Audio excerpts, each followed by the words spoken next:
হোর্হে বুরুচাগা আর্জেন্টিনার বিশ্বকাপ জয়ী ফুটবলার, যার গোলে ৮৬-র ফাইনালে পশ্চিম জার্মানিকে হারিয়েছিল আলবিসেলেস্তেরা।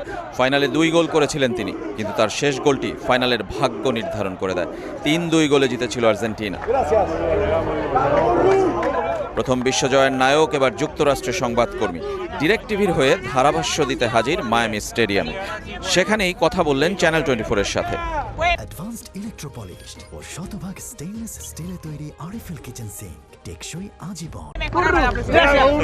জয় সবচেয়ে গুরুত্বপূর্ণ, শেষ কথা। কখনো কখনো ভালো না খেললেও সেটাই ম্যাটার করে। তবে আর্জেন্টিনাকে অবশ্যই উন্নতি করতে হবে। ৪০ বছর পার হলেও এখনো আর্জেন্টিনার হিরো তিনি। তাই তো তাকে ঘিরে ধরেন সমর্থকরা। কড়া নিরাপত্তায় স্টেডিয়াম থেকে নিরাপদে বের করে দিলেন। রেজওয়ানুজ্জামান, চ্যানেল 24, মায়ামি, যুক্তরাষ্ট্র।